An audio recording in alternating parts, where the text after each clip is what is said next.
What does a walking pile of poop, rogue angels, and Jackie's birthday all have in common? This week's episode, of course, because we are covering Kevin Smith's Dogma to celebrate Jackie's birthday.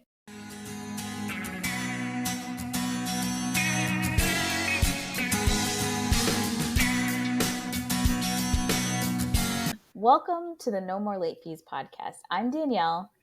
And I'm Jackie, and we're just two best friends and ex-Blockbuster employees rewatching some of the best and worst movies from the late 90s and early 2000s. This week, we are celebrating my birthday with the 1999 Kevin Smith comedy Dogma, and I'm wearing my Moo Bitch Get Out the Way shirt to celebrate. I love that. Yay! I love that you made that. Thank you. If you want that shirt, tell Jackie. Maybe she'll make it for you. Maybe, if you're lucky. Maybe, if you're Or, lucky. or maybe I'll upload it to Redbubble. Yes. If we get enough responses, we will add it to our merch store. Yes. But before we dive into this episode, I have long been waiting to do, let's get into some housekeeping. I said it wrong. I was too excited. Your excited voice was very monotone in comparison to when we sing it. But I think it worked. I felt like we were in sync on that one. I think so too. So if you love this podcast and this crazy shit that happens and you want to support us, here are a few ways that you can. Reviews. I mean, we ask all the time, but we would love to hear your feedback on the show and just give us compliments, please, and thank you. Even if it's just one line. I really like the show. It's so easy, I swear. Especially on Apple, because it helps us get more listeners. So please take the time and write us a review if you haven't. And if you like what you hear and want to buy us a virtual cup of coffee or a birthday coffee for your girl. Yes, everybody who's listening to this episode, head to our Ko-fi, which she'll give you the link. But give this girl some coffee. She runs on it. I don't, but she does. I do love my coffee. -fi.com/no more late fees. And as we already mentioned, if you want to see some of the fun sayings that we say on this podcast and you want to wear it on your chest, head to nomorelatefees.redbubble.com and check out our merch. We just put up a whole bunch of All I Want to Do shirts. So if that movie speaks to your soul, head on over to our Redbubble store and check out our designs. Right. If you want to have up your Ziggy with a Wawa brush on your chest, we got it. We've got you covered. Let's man. get into it. Yes, let's get into Dogma. So, two fallen angels who were ejected from paradise find themselves banned to Wisconsin. They are now headed for New Jersey because they have found a loophole that can get them back into heaven. The only catch is that it will destroy humanity. Just a small side note on that plan. Just a minor symptom. And they give zero fucks. No, they don't care. So a group bands together to stop them. It stars Ben Affleck, Matt Damon, Linda, Salma Hayek, Jason Lee, Jason Mewes, Alan Rickman, and Chris Rock. It was written and directed by my favorite, Kevin Smith. And you can watch it on the Internet Archive, or as I did, I dusted off that DVD that's signed by Kevin Smith, and I popped it into my Blu-ray player, and it was such a treat to try and figure out how to use a remote control that's not designed for DVDs anymore. What do you mean? Like every time, because it just uses my TV remote, but then I would push play pause on my TV and they're like, nope, not that button. Hit the big button in the middle, and then you can pause. And I'm like, why technology? I don't know. I wish they would just give me a universal remote, like in the movie Click, or I was just gonna say Click. But before we start this train, I mean, it's already off the tracks, but that's okay. Let's get into our ratings rewind. So, you guys know the drill. Before we get into the movie, we will reveal the rating our Y2K versions of ourselves would give. Then, at the end, we'll see if our current selves agree with our initial ratings. Our scale consists of would buy it again, The best would play on repeat. 5-day rental, Would watch again. 2-day rental, Okay, but nothing to write home about. and same day rental. That's some Golgothan sized trash. It's a would buy for me. I bought it, I think I bought it on VHS, and all my VHSs I got rid of, so and I just never bought it on DVD. And now But I that did shit's buy it. It was a expensive. would buy for me. I don't even know why I asked, but I will. Jackie, what's your Y2K rating? I have bought this movie no less than 3 separate times on DVD. You gotta say Would buy it it. 100%. I was reflecting on so when I first saw this movie in the theater, obviously I saw some of the hype around it, like being protested by the church and all of that. But this was the very first movie where, as the credits rolled, I just sat there and I was just like, this is a masterpiece. Like, I was so in awe of what I just watched. And so I was reflecting on why did it give me that feeling? And I think it's because up until that point, it came out in 99. So I was either 17, a 18. junior or senior in high school. And so as you're growing up, you kind of do what you're told or you do what you know. And so, not that my family went to church all that often, but I was baptized Catholic. When I was younger, I had gone to the Wednesday night church group stuff where the nun, this is an odd Jackie fact. For a while, nuns would come and pick us up from my aunt's house on Wednesday nights and drive a considerable distance, I feel, to the church, and then we would all hang out and like make napkin holders that say I love Jesus and learn about the Ark of the Covenant. Interesting. That's my church experience.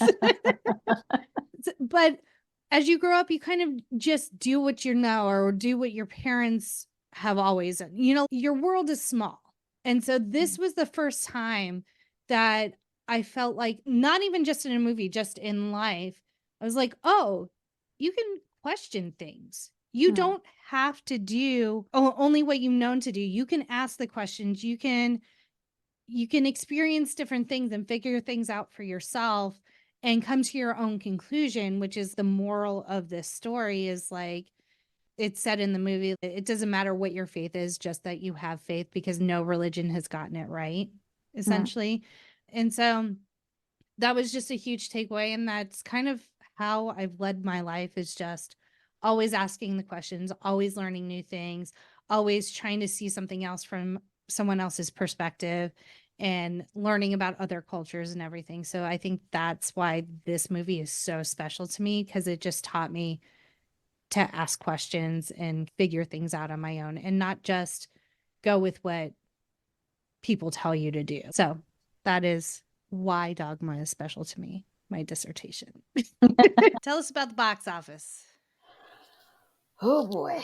Okay. So the movie had a budget of $10 million and it made $44 million. This is the fourth film in Kevin Smith's intricately interconnected View Askewniverse series, the others being Clerks, Mallrats Chasing Amy, Jay and Silent Bob Strike Back, Clerks 2, Jay and Silent Bob Reboot, and Clerks 2, that came out in 2022. But this movie had a shit ton of controversy because Jesus and the church, they were mad, girl. They had their Big robes. mad. Their robes were in all sorts of issues. They were like, what the hell? So they were boycotting this movie. They were. And Kevin Smith joined one of the boycotts because, of course, he did. Yeah, So, they were picketing, I think, right? And he was and he got interviewed. So he gave the name of his friend Brian Johnson. If you listen to Tell 'em Steve Dave or watch Comic Book Men, you'll know who that is. And then he in the interview, he's like, "Yeah, I'm often mistaken for that director." Just laying it on really thick. It's one of my favorite things that he has ever done. It's just so poetic. I think I have to ask, is Kevin Smith the first director troll? Because if we've done two other movies with him and he's literally done some sort of trolling each time. Yeah, because I mean, he was very big into message boards, Mhm. and stuff in the early days, and I'm sure he'd, like, just go in and fuck with people, like, we see a little bit of he writes about it a little bit in Clerks 2 where, like, Jay's arguing with trolls, so I feel like those are probably real things he has said in message groups, if I Kevin would Smith have to is take a just like guess. us. Live for the chaos and the drama. So, due to the controversy, Disney was having doubts about releasing the film. At which point, Miramax's douchebag, we just call him douchebag at this point, and Mhm, I'm just gonna say his name once and not again. You'll know I'm talking about him when I say douchebag. Harvey Weinstein mm. personally bought the distribution rights for the film and was released by Lionsgate instead so that it wasn't going to cause a conflict. But now fast forward to today and we this is why we cannot stream this movie. On countless occasions Kevin Smith has gone on the record saying that he's worked on trying to like get it from the Purchase it. clutches, yeah, of this sick man Yep. without any success so far. So hopefully we pray to Jesus that he releases Dogma. Himself. William Donahue, I love this story, of the Catholic League lambasted the film and publicly protested against it for months without actually seeing it. Yep. When his office called View Askew and requested a special screening so he could speak about it intelligently, quotes, Kevin Smith responded, "So, what has he been doing for the past 6 months?" Like, I It doesn't even shock me a little bit that we just gonna protest without knowing what we're protesting.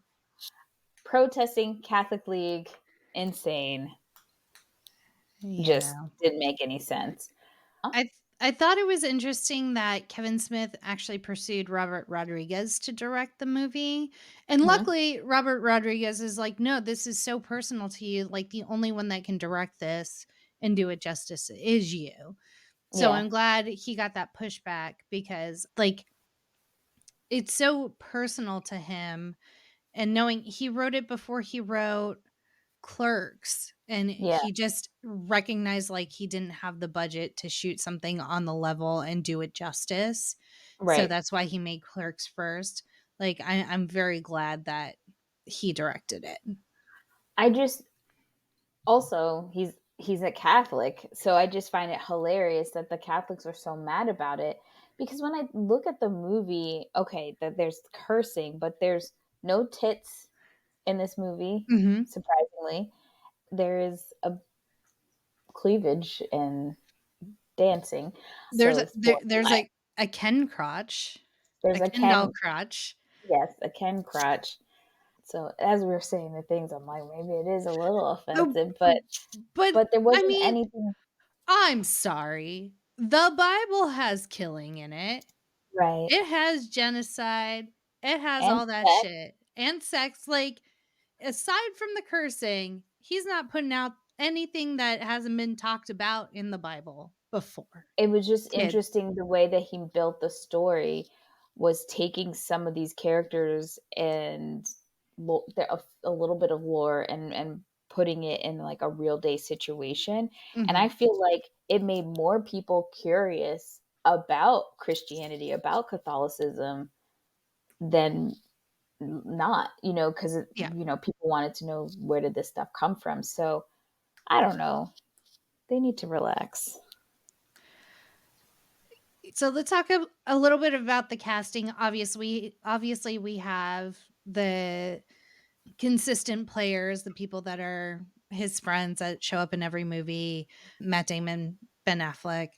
Actually, Was this the I don't first know. time that this was the M- first time Matt Damon showed up in one of yes, the movies? yeah. Matt Damon, or sorry, Ben Affleck was in Chasing Amy. So this was the first time for Matt Damon, and we were just talking about Matt Damon and Ben Affleck's Dunkin' Donuts commercial and how we How we wanna forgot about this movie. same, because I don't think of it as just like a like, obviously it's a comedy, but not like a buddy comedy like we were Right. talking about. But, I mean, the scenes with them, and I'm sure we'll get into it more, but the scenes with them together just bantering are so Mhm. fucking enjoyable. Yeah, because I they're just acting, but it's them. yes, absolutely. So Kevin Smith and his producer, Scott Moser, heard that Alan Rickman was a fan of Chasing Amy, so they asked him to play the Metatron. He did read the script, and he came back with only 2 questions. Would they stay faithful to the script, and were the wings real or CGI? And so he signed on. Just the amount of talent in this movie is just, whether you like them as people or not, like, we have some really, really talented actors and actresses in this movie. Bethany's role aside. Uh, so okay, what is the deal? Because when we did Men in Black Mhm. and Linda, is it Florentino? Sorry if I said Fiorentino, I think? Fiorentino. F. Yeah, no. Sorry, but Barry, the director of that movie, had said not great things to say about her, and then but Kevin had not great things to say about her. But after he had his heart attack, she actually reached out to him and he apologized to her and apologized, I think, publicly, about saying things about her. So I just wonder if like she is like this horrible person or is she misunderstood? I think so. Kevin Smith wrote a book, and now I can't remember the name of it. And they were like short essays, and he blasted a shit ton of people in those books. Like, he blasted Reese Witherspoon. I'm pretty sure there was a chapter on Fiorentino. And I think he just realized like it was kind of like a childish thing to do. Yeah, like he was young, he was learning, like he didn't even when he made Clerks, he was still in film school. Like, so Yeah. he started this at a very young age, and I think just growing up after being in the system and stuff, he's had time to reflect on like things he may have done in the past, and maybe she is difficult to work with, but he didn't have to like put her on blast about it, you know? Yeah. I think not being in Hollywood, Mhm. yes, he's in Hollywood to an extent, but when he makes these movies, it's so not Hollywood. Yeah. And so I think he's had a hard time adjusting to the Hollywood life per se and the personas of people and not understanding maybe even especially for women how they move and they do things in said system, things that he probably wouldn't even have to think about on his end. Not to say that some of these people weren't bitches or assholes, but who knows how they got there. The system is corrupt. We've talked about Yep. that. So I think in a lot of ways he was a little sensitive about things, because he took them personally, not understanding that this is how people play the game kind of situation. Right. So I'm glad that he's been able to reflect and kind of mend fences. We talked about him mending fences with Ben Affleck after their fallout. And if you want to hear more about that, you can go check out, I believe we did that on our Jay and Silent Bob episode. Or was Clerks, it maybe? Clerks? No, one of them episodes. Oh, it's the episode where I feel like I went through a whole thing about J-Lo. Ben Affleck and Jennifer Garner. It was Daredevil. Yep. That's how our ADHD brain gets to our ADHD brain gets to things, is the back door. Mhm. So yeah, if you want to hear a crazy timeline of me busting through the J Lo and Jennifer Garner and Ben Affleck love timeline, as well as the beef between Jennifer Garner and Kevin Smith, and the beef between Kevin Smith and Ben Affleck, check out our Daredevil episode and our trailer, full of gems. I also think it's fun that Matt Damon plays Loki in this movie, and then he makes a because we talked about this in our Eurotroop episode, like how he just makes these crazy cameos. He made a cameo in the Loki Marvel movie, no, in Thor Thor, Ragnarok. right? And I think he did it again in Thor: Love and Thunder. I think he was in that one too, and he plays Loki in that. So I thought that was like kind of cute. I love that he's down for anything. Like, he doesn't mind making fun of himself. It seems he doesn't mind, like, even kind of making a fool, you know. The smallest part doesn't matter. If it's fun, it seems like he's willing to play it. Jumping back to Alan Rickman for a second, Jason Mewes had the entire script memorized before rehearsals even started. And when he was asked why, it was because he didn't want to upset or anger Alan Rickman, because Kevin Smith had told him that you need to bring your A game because Alan Rickman is on this set. So I really love that Jason Mewes. And I am so impressed because at the time, Jason Mewes was struggling with his drug addiction. And Yeah. even in some scenes, he was nodding because he was high. And so the fact that, like, This is his best you're so, performance. yet, like, you're so high on drugs, you're nodding out in the middle of filming scenes, but you still had the wherewithal to be able to memorize the entire script. Like, that's impressive because we've been doing this podcast for almost 3 years, still really don't have the opening memorized. Gun to the head, couldn't do it. Could not do it. So, testament to what a great actor Jason Mewes is and his recall skills and memory skills. So, holla. Yeah, that's crazy. That's a lot to memorize. Yeah. The one thing in the casting that made me very furious was to learn that Bethany, the role of Bethany, was originally supposed to, or Kevin Smith's first choice was Gillian Anderson, one of The my top 5 white lady crushes. She is so underrated. And she is so good in everything that she is in. Like, sex education. That woman should have Oscars, She Emmys, should. everything. She's so good. And I love that that her British accent and American accent just kind of go back and forth. Like it just comes. She It's just is fine. so chill. She's the best. I love her. To have her in that movie, I would have died. Yeah. And then he also considered having, and he regrets not casting Janine Garofalo in the Bethany role and said she's cast as the friend.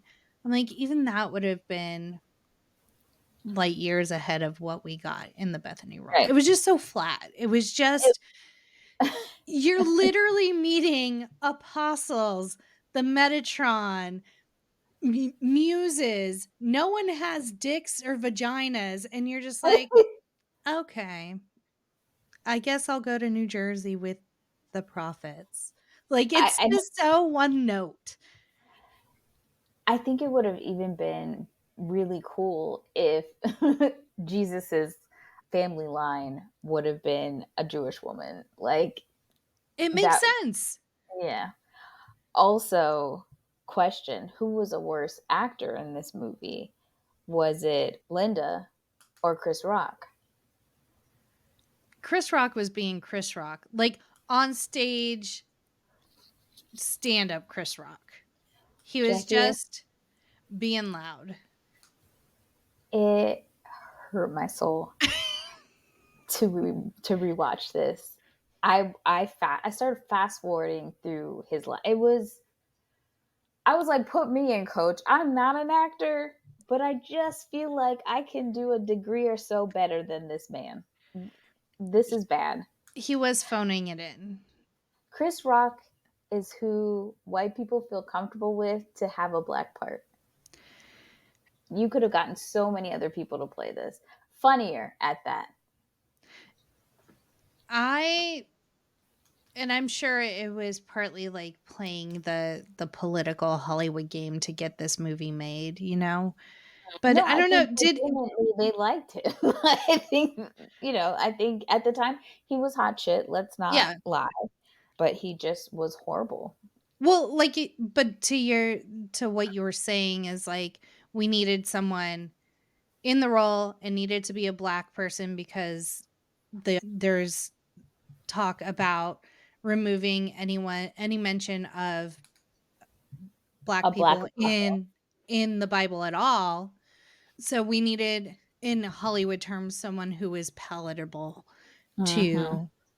to the mass audiences, which is such a disservice because it should be the best person for the role gets the role. But I mean, like you there's so many said, other, yeah, but there's so many other people. Like even Dave Chappelle would have been better, it's true. or Orlando Jones. Not as big as a name, but he would have been hilarious.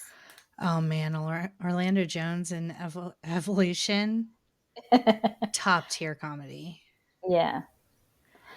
So yeah, who else could we have gotten? Holly Hunter Yep. for God. Alanis Morissette. That always throws me off. I think it's perfect. Like you're not expecting it, but somehow it makes sense. Yeah. I was just like, go ahead and just sing a few riffs of You Ought to Know real quick. Real quick. And like at the end where like God's voice is what kills Bartleby. Spoilers if you haven't seen Dogma. I mean, she got that giant mouth and we know she got the pipe, so like it made sense. I was on board for Alanis' God. Yeah, and I love her gold costume at the end. Oh, it's so pretty. we we skipped through quite a bit, but And that's our Dogma episode. the end. Woohoo! So we start out, there are a couple of title cards that kind of explain what Dogma is. And he speaks to the fact that there is pushback about this movie. And he also mentions something about the platypus is proof that God has a sense of humor. And then the next title card's kind of poking fun at that. Like, we do not mean to insult the platypus, a wonderful creature on this earth type thing. So the first scene, we're in Ashbury Park, New Jersey on the boardwalk. There's an old man just taking in the sights, fresh sea air, gazing out over the ocean. And these three, I refer to them as the hockey triplets.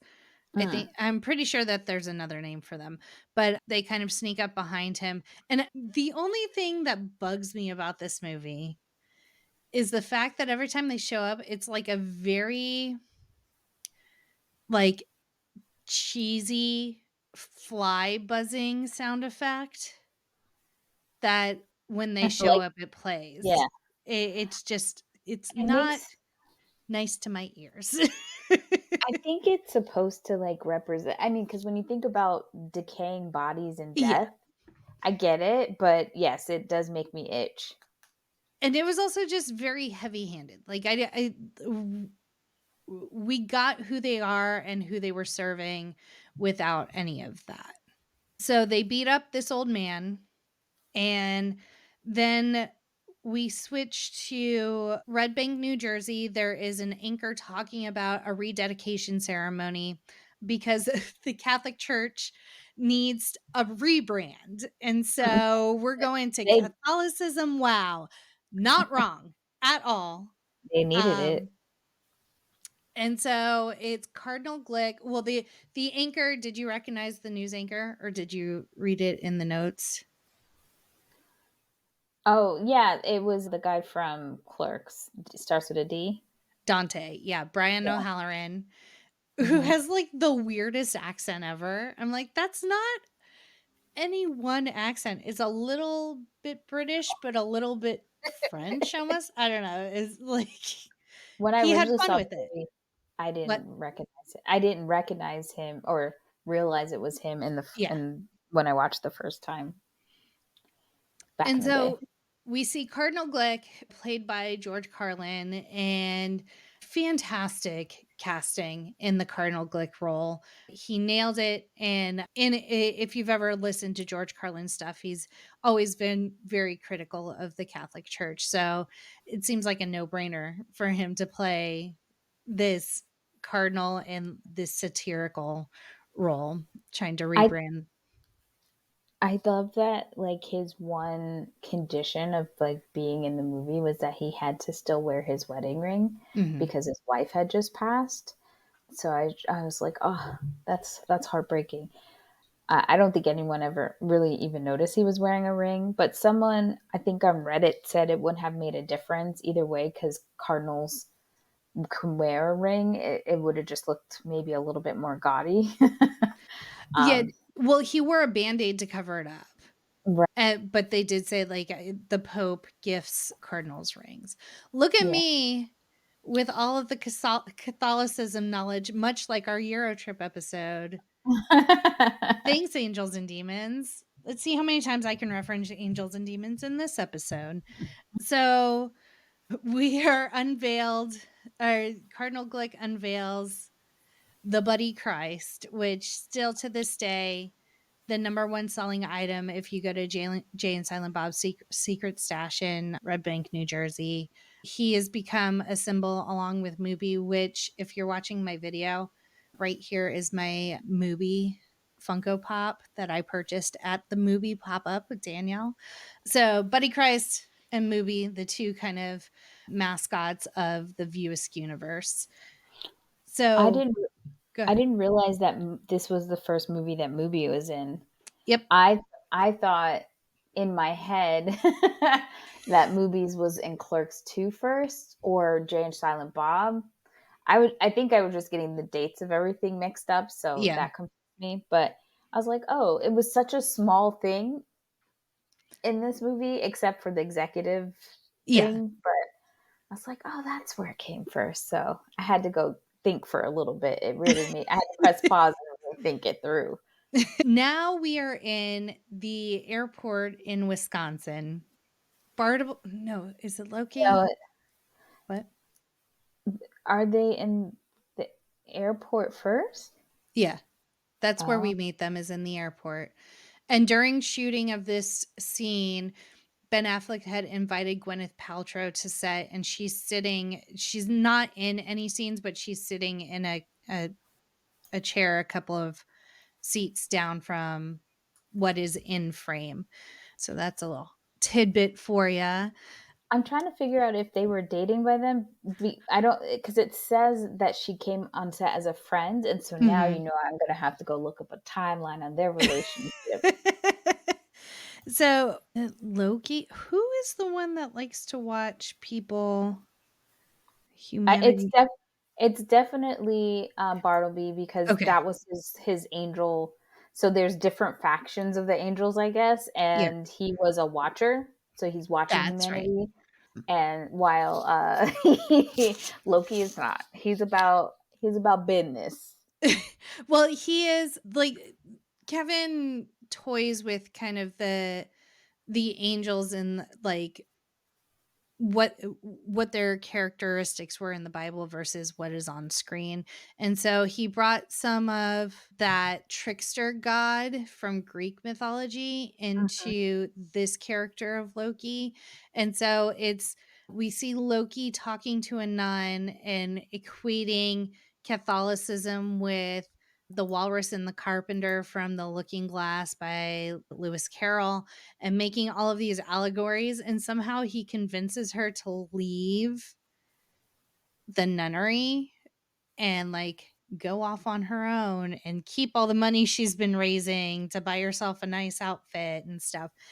And the reason why they're at the airport hanging out is because Bartleby, like you said, Danielle, likes to watch humanity, and it's humanity at its finest. Everyone is kind of excited to see one another. Obviously, this is pre 9/11, so you're allowed to wait at the gate and wait for your loved one to come off the plane, which gates are so goddamn crowded. I can't imagine any more people than the people that are getting on the airplane being crowded around a gate. That's just my side rant. So Bartleby is saying like he loves when people get off the plane and like run into each other's arms, and it like all the other bullshit like doesn't matter for a few minutes. They're just so excited to see each other, even though like that lady was cheating on him while she was out of town, blah blah blah. Like it's just humanity at its finest at the airport. And then when Bartleby goes and sits down next to Loki, he shows him that he was mailed an article about the rededication of the church in New Jersey. And he's like, we can go home. Rededication means anyone who walks through those arches, all of their sins are forgiven. And he's like, that's what we need. We walk through those arches, all of our sins are forgiven. We become human. We get to go home. And so now that is their plan. They have one objective: get to the arches, go home to heaven. However, in that great and awesome plan for them enters dogma, which is the concept that anything that is decreed in church, God will hold true in heaven. And so, because the church has made this rule, God has to uphold this rule, therefore showing that God is fallible, because he has said that Bartleby and Loki will never be allowed to return, thus negating all existence. So, yay for them, boo for the rest of us. So while the angels are doing their shenanigans, we meet Bethany at she works at a Planned Parenthood. She's also very Catholic. She goes to, mass, and but she's also having a crisis of faith at the same time. And so you see her kind of like interacting in her day-to-day life, but she is called upon or scared shitless when Alan Rickman shows up in her house unannounced. Poof, he's in her bedroom. She's freaking the hell out. Honestly, I don't think she freaked out enough. She just grabbed the fire extinguisher and put him out. Put the flames out. I would have tried to strike him or whatever. I think she tries to throw something, but the way that he like engages with her is almost as if like she should know that he's an angel and like, hello, why would I be here any other way? Well, I think it was the fact that like she is a devout Catholic, goes to church all the time, yet she's never heard of the Metatron, which I'm assuming, I have not read the Bible, but I'm assuming he's in there to know about him. I don't know if I know that that name is like a highest, Order of like Angel. I know it's like Yeah. some sort of biblical or like religious name, Mm-hmm. but I don't know if it's in the Bible or not. I don't remember. I didn't learn it in Sunday school. I'll tell you that. Essentially, So he he is the voice of God. He speaks on God's behalf because God's voice is so powerful it would make any human's head explode. Yeah, which I do believe that it says the voice of God in the Bible a few times. So, but I don't know if we like like interpret it that it is a separate being that is the voice of God. So that was an interesting take, and maybe there's more lore to that we don't know about. But in order to like prove that he's not there to rape her, because that's her first concern, not that he magically popped in there, Yeah. trial, and then we see his Ken parts, and he then informs us that God did not give the angels any of their packages or pieces like we have here, which shows kind of his sense of humor, he says, because Mhm. sex is hilarious. Okay, so I found information on the Metatron. It says, Oh, although there is no mention of the Metatron in either testament of the Bible, mythical texts, apocalyptic texts, and apocryphal mythology all reference him. So interesting. there's that. Also, I think it's in sacred geometry is one of them is called that too, the Metatron symbol. Ah, Yeah. interesting. Hmm. So while Bethany is trying to defend herself to prove he is an angel, I guess, the best thing he could think of was to take her to a cantina with the snap of his fingers. And he doesn't even take her to like an authentic cantina. He takes her to the one around the corner from her house. Angels will make a lot of money. So they have a discussion about why he is visiting. She has to go to New Jersey, visit this church, stop a couple of angels from entering, thus negating all existence. Does he have to spell it out for her? Right. It's just like crazy insanity. So he gives her very cryptic details that she's like, what the hell? And she wakes up from her sleep thinking it was all a dream. And that's where she goes to work. And when Well, she's leaving, she oh, wakes up like she thinks it's all a dream, but he has maracas at the like as he like disappears, and mhm. she wakes up and the maracas are underneath her pillow. Oh, and during the filming of that scene, Alan Rickman could not stop shaking the maracas. Like he was very obsessed with them. So thought that was cute. I like Um, that. and so like I said, she goes to work when she's leaving. That's when she is introduced to Jay and Silent Bob. Of course, Jay is like already hitting on her, and she's pretty much he's like, you should give us sex for saving your life. Mm-hmm. And she's about to like still go about her business, but then he says something about profit, but he's not talking about being a prophet. He's talking about money profit. Yeah, so they are originally from Red Bank, New Jersey. They moved to Illinois, where Bethany is, in the hopes of finding Shermer, Illinois, which is where all of the John Hughes movies are set, because in their mind, it's where they can sell the most drugs. Oh, Because there's no drug dealer in Shermer, Illinois, from what they can tell from the movies. also they talked about how there were so many hot chicks in those movies. Oh, that's true too. That was a Yeah. side benefit Yeah. of making, and that's why he talks about we are going to make a profit because Right. we're going to I sell just drugs.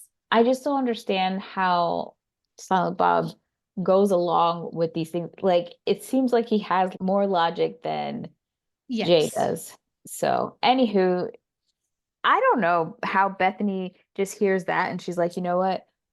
I'm coming with you. I'm coming with you to Red Bank. Maybe because she's having such a crisis of faith. She's probably stuck in a rut. We find out her fiance or husband left her because she found out she couldn't have children. So she's kind of just really stuck in this place. And so Right. maybe she's looking for any reason to get out, Yeah. even if Sure. it's with Jay and Silent Bob. Yeah. And of course, as they're leaving, they're going on their road trip, their journey. I don't know why she lets Jay drive and he Mm-mm. can't drive stick, so he messes up her car. And so they're in the middle of nowhere. It's like they're almost like on a bridge with trees around them. And she's trying to figure out what to do. And she's kind of saying, I made a mistake. Like, I don't know why I thought this was a good idea. And she starts walking. And then she says something about just falling from the sky. And then we get Rufus. Why does he fall while, well, I guess because he's undead. Like, why does he fall and everyone else, like, well, I guess everyone else is an angel. Yes. So, You yeah, can tell because they wear hoodies to symbolize their halos. yes. They dress identical except for like the colors, but they all have the same kind of uniform, which I did not notice at first. So, And then because Rufus falls from the sky after Bethany says something about like, maybe she says something about like good guys don't just fall from the sky. Right. Jay immediately says something about big titty women don't just fall from the sky. He had high hopes. It did not work. It was smart of him to try. So at this, I mean, of course, Rufus is butt ass naked. And Yep. so Silent Bob has to let him borrow his trench coat. And I think they end up hitchhiking because the next scene we see, when we see them together, they're at Movies. yeah, getting Yeah. food. So meanwhile, while all of this is happening, Loki and Bartleby are heading towards Red Bank, New Jersey, but Loki requests a stop at the movie's headquarters on the way. So they end up going to Chicago. Because I was confused at first because the bus says Chicago. I was like, I thought they're going to New Jersey, but I forgot he wanted to make the headquarters stop because I was like, Yes. that's a mistake. That's a mistake. It says Chicago. and that's how kind of later on they all end up converging on the same train. But there's a scene where Loki is purchasing a gun at a gun store. The person selling the guns is Jeff Anderson, who plays Randall in Clerks. So we get Mhm.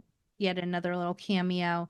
And then if you notice in this scene, Bartleby is kind of playing with a pocket knife as Loki's looking at all these guns and dialogue is being exchanged. And then you see Ben Affleck like recoil real fast and then like look at his finger because he cut himself with the knife Of during course he that did. scene. And I've Of always course. noticed that like doing research for this episode, I can like that confirmed in my mind like that bitch really cut himself. So I thought Idiot. that was interesting. Mitra, if you could describe our show in one word, what would it be? Unrefined. That's the name of our podcast, so I that's know. perfect. I'm BJ, and that's Mitra, and we have a podcast called Unrefined. Why don't you tell the people what it's about, Mitra?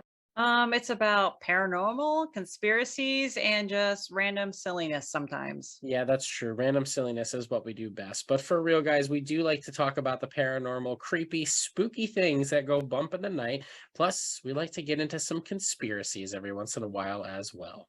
We have new episodes premiering every Monday and Wednesday and special strange stories on Friday. You can get those episodes wherever you download your favorite podcasts. Catch us on Paranormal TV Fridays, 9 p.m. Eastern. I think that just about sums it up. Do you think that that's the kind of promo that Danielle and Jackie wanted? They get what they get. That's true. You guys have fun with this. So they head to Chicago. They go to the movie's headquarters and they do like this whole song and dance. And Bartleby's kind of just in a corner watching Loki do his thing. He's calling out all of these very horrible human beings who are like on the board or in the C-suite, whatever, at movies, except for one person who's totally not a horrible person. And he goes on a shooting rampage and kills them all, pretty much. The cadence of this scene, I love. At first, it's everyone in the boardroom just doing boardroom stuff. And movies is kind of a conglomeration of Disney and McDonald's ish. Like they talk about movies and soundtracks and TV shows and fast food chains and all of that stuff. And so Loki is whittling a little man out of an onion, which if you watch closely, he accidentally cuts the little onion man's head off while he's sitting down, but later it's back on. So continuity. I got you. And then it starts out with him saying that they're being judged because they're perpetuating idolatry, so worshiping a false god, the first commandment. And then he goes into all of the completely awful things. But like the way this is shot and set to the movie soundtrack, I just think it's like a beautifully put together scene, even though we're just killing a bunch of people. Yeah, the good thing is that like he doesn't really show it. No. So I did like that it didn't have to be bloody for no reason per se. So while that's happening, on the other side, you have the gang of Jay and Silent Bob, Rufus, Bethany, and I said Jay and Silent Bob. So all four of those peeps. What ends up happening is that Rufus calls out Jay potentially for having some gay tendencies that he, or bisexual, who knows? He jacks off thinking about guys. So now Jay and Silent Bob disappear because they want to prove, or Jay wants to prove that He likes the women. he likes the women. And this is where we find the Muse, played by Selma Hayek, who is at a strip club, but she's not really stripping. She's just in satin bra and underwear. It's okay. So here's my thing. At this point, if you can't write for Black people, don't have Black people in your movies. I'm over it. I'm not even going to complain, because when I do see Black people in your movie, it's always some sort of, what's the word? Stereotype. It's always a caricature or a stereotype. And it's always it's few and far in between when I see Black people and Kevin Smith. Same with Adam Sandler movies. Like, just don't do it. I can't. It takes me out of the movie. So we already have Chris Rock and his bullshit. So it's like, whatever. But then they get to this like fake strip club, and there's like a gang, literally a gang. And I want to say they're probably representing the Bloods. I don't even know if there are Bloods in Chicago, but or whatever. I don't know if that's where they're at. I don't know if they're in Chicago, but anywho, Illinois. And so they see the Muse. You could see that the Muse is making kind of like, there's some sort of psychic thing happening, because every time she kind of does this like wink thing, all the guys who are watching are giving away money. And this is when it clicks for Rufus that, like, oh, that is serendipity. That is the Muse. And at this point, I'm trying to think if she goes and talks to, like, Rufus calls her out and he's like, it's been so long, what are you doing down here? And that's when she comes and starts talking to them. And the gang of Black men are upset because she is not paying attention to them anymore, and they're ready to like start a fight. But when that happens, Azrael comes and pops in and throws everything off, I believe. And it's not Azrael. They just I'm trying to figure out when we first see Azrael, because I feel like we've missed him somewhere. Well, yes, we did miss him. We see him sneaking we're introduced to Azrael, who has these little demon horns, and the three hockey guys report to him in some way. We see him get into or kill somebody. The hockey guys kill somebody so that he can get into their house, and he's turning the AC up way high, which tells us that he was probably in hell. And he is the puppet master behind why Loki and Bartleby get that letter to tell them about the Catholic Church. So he is up to everything, and he finds out that they had called on the last scion, which is Bethany, we find out. So we do get that scene with him being really mad at the three guys because they weren't able to kill the last scion and get her out of there. So now he's pulling up another demon thing to be able to go after them, and we end up seeing later the Golgothan. So just back to the conversation at movies earlier. This is when we find out, like, through conversation, Bethany is the last. No, it's not during that. But anyway, Rufus does say that Jesus is Black, which we all know to be fact, but the church doesn't want to admit that fact. So all of their pictures remain like Obi-Wan Kenobi, Jesus. So the Golgothan rises up out of the toilet. Everyone kind of bands together, the gang included, to defeat this shit demon. And Serendipity is about ready to throw a Molotov cocktail, but just Silent Bob just stands up and has like a poo begone spray that he keeps on hand because Jay's always farting apparently. And so it knocks strong odors out. And so that's how they end up defeating the shit demon, is by a little bit of poopery, if you will. So now they have added Serendipity to part of the Scooby gang, which we get our second John Hughes reference. It's not as obtuse as the one earlier, but she talks about how she is a muse, she inspires people, and so she's responsible for the 19 of the top 20 films of all time. She wasn't responsible for Home Alone, which was written by John Hughes. So that is my little fun fact. Directed by Christopher Columbus. Yes. I think they do make reference to The Last Scion because Rufus has to tell Serendipity, and they find out that Bartleby and Loki are on the loose. So when he's updating her, we learn some more information. And yeah, so like you said, Silent Bob knocks out the shit goblin. I think in that point, the gang is killed or knocked out at the very least by the shit goblin, whatever his name is.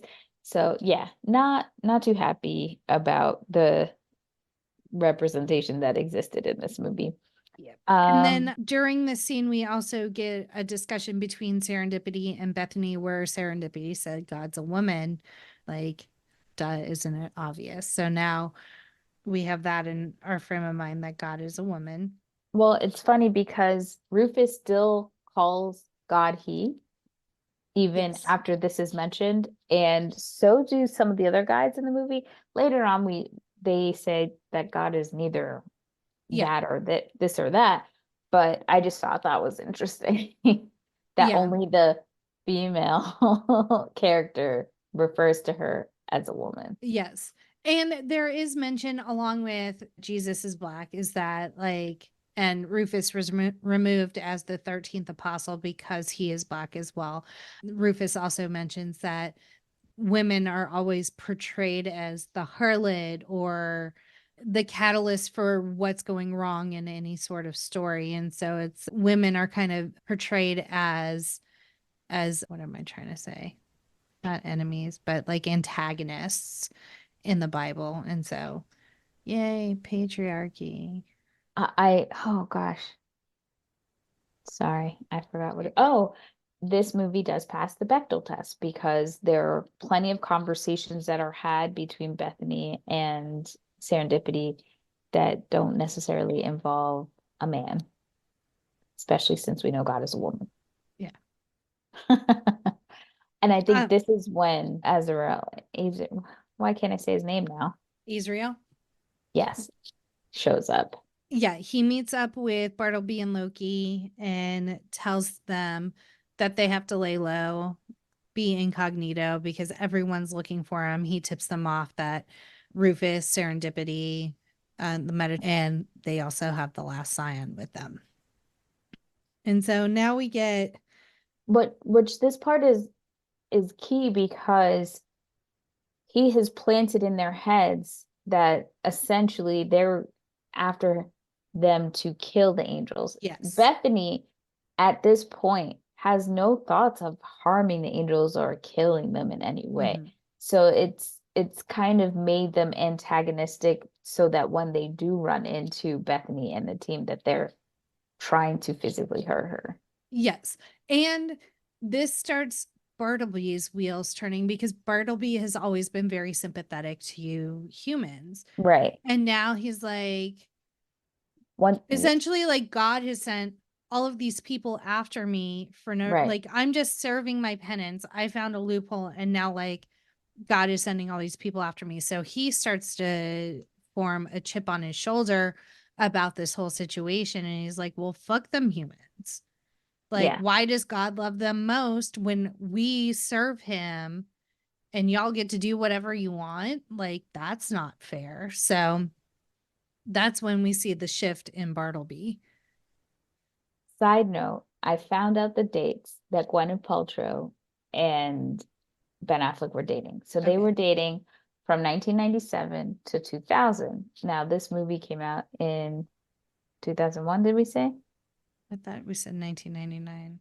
Oh, you're right. It is 1999. So this was when they were dating, but it's very weird that he said she was his. Now we're all on the train.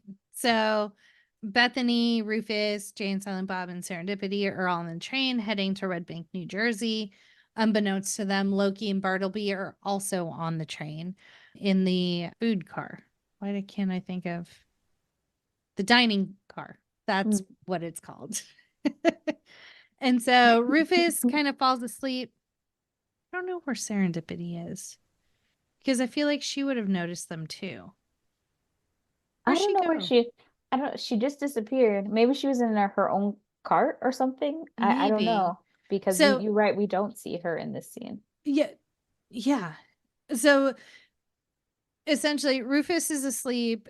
Bethany and Jan and Silent Bob go to the dining car. They meet Loki and Bartleby, who now know to like lay low. They use pseudonyms. Yeah, Bethany is drinking and having a great time and hitting on Bartleby, and everything is good until Rufus wakes up and is kind of looking for them. And at the same time, Bethany is telling Bartleby their whole plan. She has to go and stop a couple of angels from going under the arch, thus negating all existence. And how do I even catch an angel? And all of this stuff. So Bartleby now knows he's talking to the last scion. First of all, Bethany, didn't your mama teach you don't be telling your business to strangers? She was drunk. I know the movie has to move its plot, but girl, she was just out here spilling everything. And she didn't have to tell them because Azrael had already told them. And as soon as Rufus walked in, they would have known who she was. Right. So that whole dialogue was wholly unnecessary because they would have inferenced everything anyway. I have a big question for this scene when shit hits the fan and he tries to like attack Bethany at this point because we see Rufus walk into the train and he's like, what the hell? How is it that it's Silent Bob who is able to take out two angels? Is it because I don't think they can get drunk? Because we've already established that when when Metatron was talking to us. Or high because Loki's pretending to get high with Jay. Right. So how is it just Silent Bob is able to take both of them down? The man who has killed and done all of the plagues in the Bible is taken out by Silent Bob. He just throws them from the train. He just grabs them and But the fact that he them. could grab them and they don't fight him at or all. just like pop out your wings. Like he can't hold you right. if there are wings in the way. That's me holding an angel if you needed to know. Out of the whole movie, this was the thing that plagued my brain. But we do get one of the few lines Silent Bob says, which is no ticket. From Indiana Jones and the Last Crusade.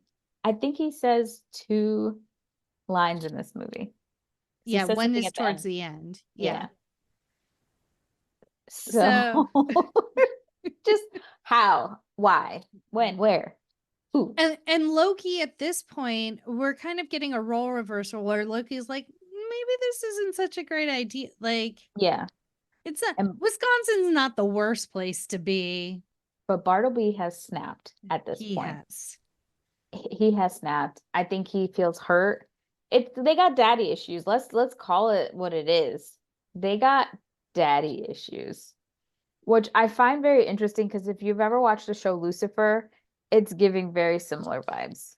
Well, at one point Loki says, you sound like the morning star. You are waging war against God. Which makes me also wonder when the Lucifer comic book came out, because that show was based off a comic book, and we know that Kevin Smith loves comic books. So I'm wondering if any of this lore actually ties into that a little bit as well, because that would be cool. Some of these character names probably are from there as well. Yeah, definitely. So 1989 is when Lucifer appeared for the first time. So, I mean, here we timeline go. fits. Yeah. Is Lucifer connected, the Lucifer comic book and lore connected to Dogma? Riddle me this. Riddle me this. Yeah. Hey, Danielle. Yep. You know how I'm always getting on to you about fidgeting while we're on the podcast? Yeah. Well, I found something that is going to change our lives. It is a product called Conquer Ring, and it is a ring that fits on your finger like this. Uh-huh. And you can snap it and play with it while you are sitting and talking, and it's not distracting. It does have a nice little click. Do they have different designs too? It is highly customizable. You buy the ring itself. You can pop this piece out, and Ooh. then you can purchase other designs. Some are spinners where a secret message will show up as you spin it. They come in circular designs, diamonds, hexagons, even this cute little wave design. Ooh. If you have a person in your life that fidgets, has ADHD, and you just need something that they can keep on them, fidget while they're working or doing schoolwork or podcasting, head to myconquering.com and put in the coupon code Jackie10 and you'll get 10% off your first order. I just love it. I've had it for a couple of weeks now and can't recommend it more. Nice. Check it out. Now we get the scene where they're kind of sitting like a lake or something. I don't know. They're somewhere. Metatron shows back up and they explain to Bethany that she's the last scion. There's 18 years unaccounted for of Jesus's life in the Bible. During that time, Mary and Joseph had brothers or had other children, and Bethany is a descendant of Jesus by way of being a great, great, great, great, great niece. I want to get a shirt that's Jesus is an uncle, y'all. See. Is this don't they go to the church? No, before that, they're still sitting around and talking, and this is when they find out that God is missing. He has his ski ball holidays where he'll just take a weekend and go ski balling, and he is not back yet, and no one knows where he is. He hasn't tried to communicate with anyone, and so they're getting worried because there's no one up in heaven right now. Yeah, heaven is out of control. Again, this is a similar plot that happens in the Lucifer TV show. God leaves and everyone's trying to take control. So interesting. But what they do say is like he has to be incapacitated in some form or fashion, because if he was killed on earth, he would just immediately return to heaven, no problem. So someone has done something to him to keep him in a state where he's not able to return to heaven. Right. And they know it's not Lucifer or Morningstar. Right. So someone who knows the rules and has figured this all out. Yeah. Also, one thing to note is that throughout the whole movie, we're in the background. We keep seeing these news stories because remember, in the beginning of the movie, we saw that person get hit by the Teenage Mutant Ninja hockey stars. And so we keep getting stories about this John Doe who's in the hospital. And actually, everybody's up in arms because the hospital has decided to take said John Doe off life support. So had they just done that, the movie would be over. But and the Catholic Church is actively raising money to combat removing him from life support. So really, it's like, well, that's God. So no one's running heaven right now. You may want him to return. Right. And then, so the new plan is to just go and try and reason with the cardinal and request that he doesn't have the rededication ceremony. Because you can only do the rededication every 100 years, and that's kind of the loophole that they found. I And know. so I love that. obviously, go ahead. I Sorry. love that he's playing golf with the chalices from the church Yeah. to hold the ball. So this whole scene is like, he's like not even entertaining for a second that he's going to cancel this rededication ceremony. And so they're all kind of dejected. They go to a bar and we find out that Silent Bob stole one of his clubs, So golf random. clubs. Yeah. I mean, you know. And so Azrael shows up at the bar and is just going to hold the entire group hostage until Loki and Bartleby are able to walk through the arches. And Azrael is doing this just because he's holding a grudge. He's pissed off at God and he's pissed off at Lucifer. And so We find out this motherfucker is one of those people who waits on the fence. So there was like a war when the whole, when Lucifer or Morningstar was trying to wage a war in heaven. And so instead of taking the side of God or taking a side, he just waited by and by. But I do like God saying, you know what? Everybody who was against me is out, and everybody who was silent and was trying to wait on the fence, they also out. And he ends up getting sent to hell, and he's like, it's just not for me, baby. It's just not for me. It's too hot in this bitch. Okay. that's I why he want to needs go central home. AC. But I love that even with the angels, like nobody thinks, let me try to do good. Yeah. Let me show God that I've changed so that I can try to get back to heaven. They just cry and whine like babies and do nefarious things. Yeah. Learn nothing. Nothing. So obviously the group tries to fight back, but Azrael uses his angel powers and is kind of like, and the hockey triplets to prevent them from fighting back. So now we get, Isn't he a muse though? I don't think he's an angel. I think he's a muse. I think he's a moose too. I think you're right. So, you know that trend on TikTok where it's like, what is a really obscure line that you use all the time and no one ever knows what you're talking about? Yeah. So Johnny and I always do oh, I just have something in my eye all the time. I don't know why we chose that line out of this entire movie or why we still say it because there's no use case for it ever. But it's always just, oh, I just had something in my eye. So we get that line as Serendipity is trying to like silently indicate to Silent Bob to use the driver that he stole from Cardinal Glick on Azrael. Azrael's like, go for it, buddy. Like, you're not going to hurt me. Oh, well, he was too cocky. So Silent Bob hits him. His chest turns into black goo because Cardinal Glick has blessed his clubs. Of course he has. So it's an instrument of God. Yes. And that's when they tell Bethany to bless the sinks at the bar. Yep. So that they could take care of the Teenage Mutant Ninja hockey player. I'm gonna make that stick.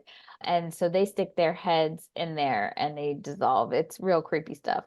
So they've taken care of business. Now they got to go take care of business and get rid of them angels. Yeah. So And they head to show the back up church. at, they show back up at the church. Loki is wasted. His wings have been cut off. He is mortal.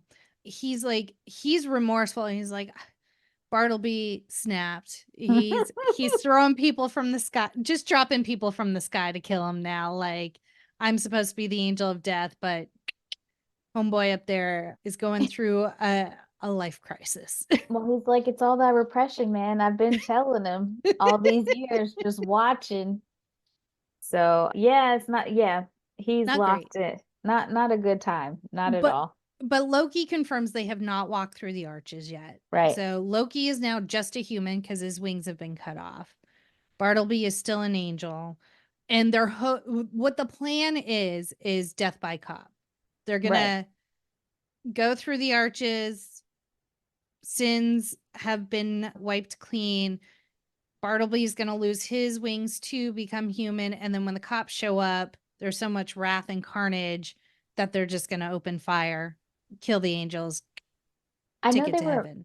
I know they were mad because at one point, okay, just to like quickly run through this, Mhm. Bethany, it finally clicks in her head, and there's a funny part we'll loop back to, but she realizes that if God is incapacitated and he likes skee ball, she's putting those news stories she keeps seeing about the man in the hospital, and she takes Silent Bob with her to go get him.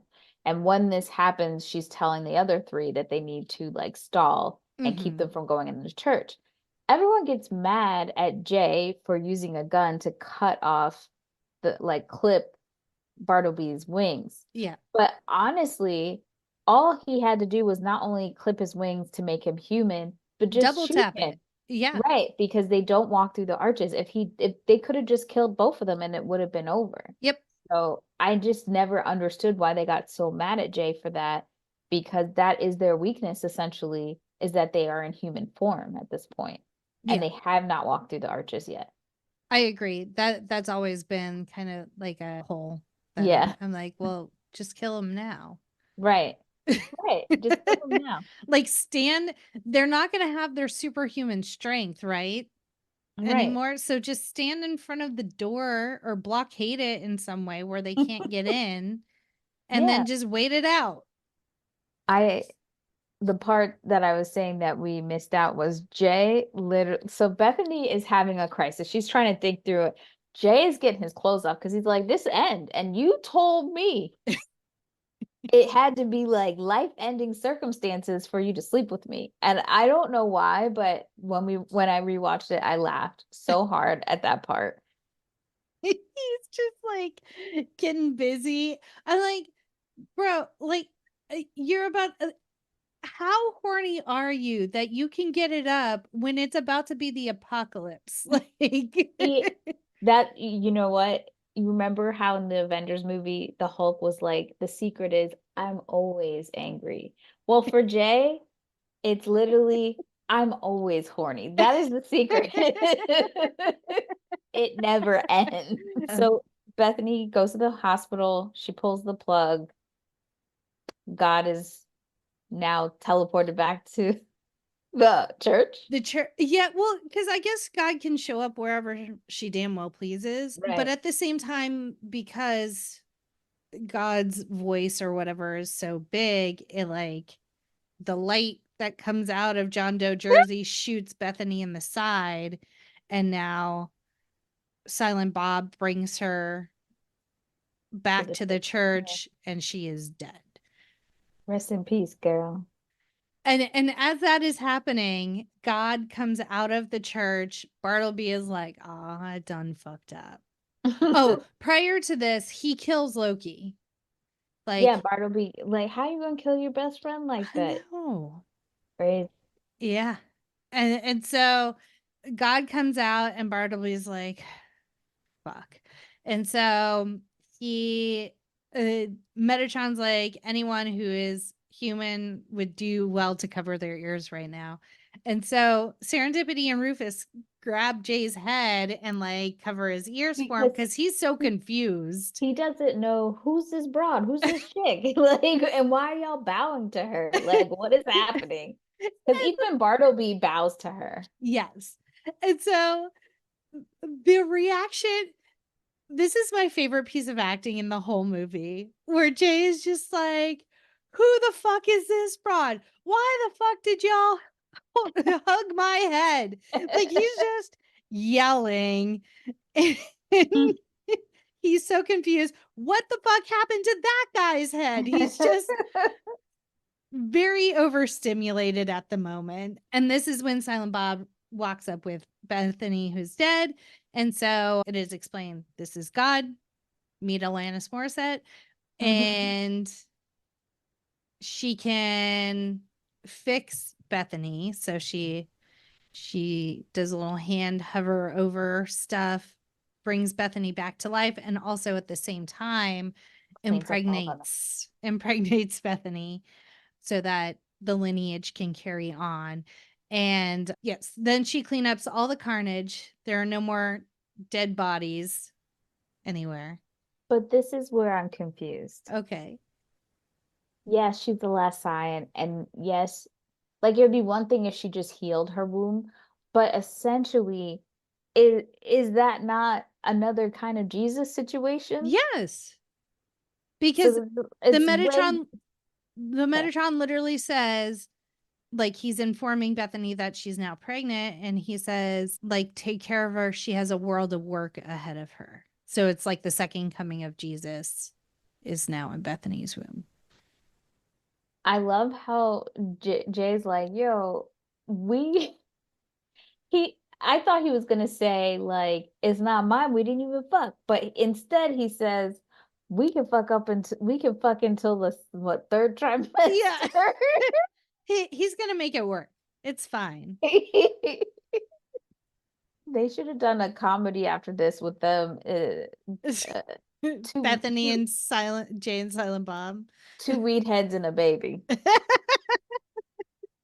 is what it would have been called. So Bethany does ask God, why are we here? Which she just her nose. No damn answer. No answer.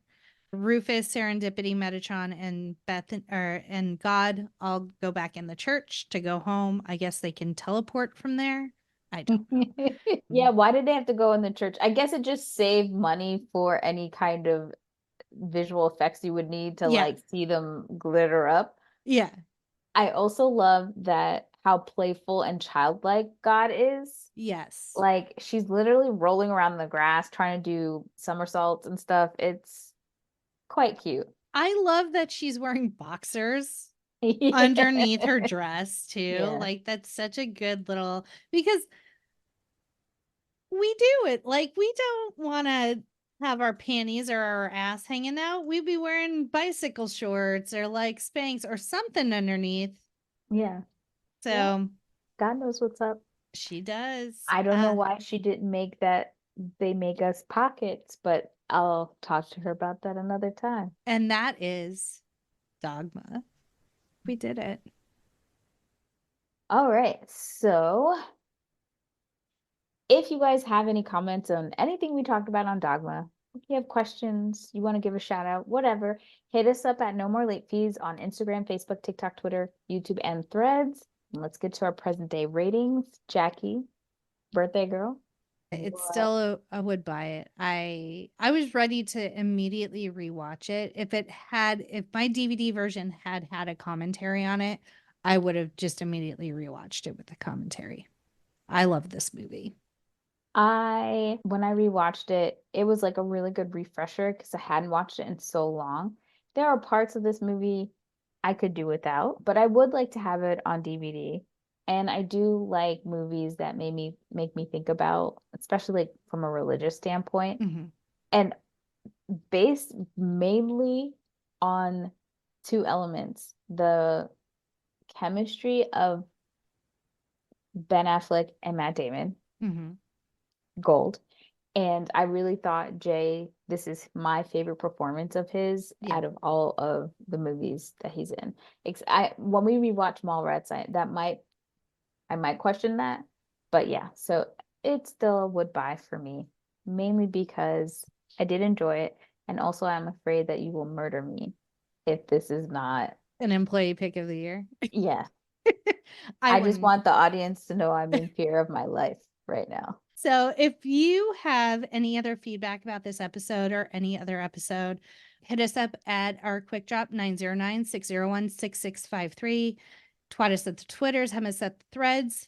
And we are also looking for feedback. If you have noticed, starting with Spice World last week, we've changed it up and we have a cold open, something that we found particularly poignant or funny from within the episode, and we're putting it as a cold open to maybe capture your attention and introduce the movie that we're doing this week. So let us know if that's working, if you find it weird or whatever, or if you have another suggestion that we can do to introduce the movie prior to our intro music, and you could be featured on a future episode. And join us next week because we're going to a Kiss concert because it's Detroit Rock City, baby, all the way. Can't wait Super to see their love gun. excited. And as always, be kind and rewind.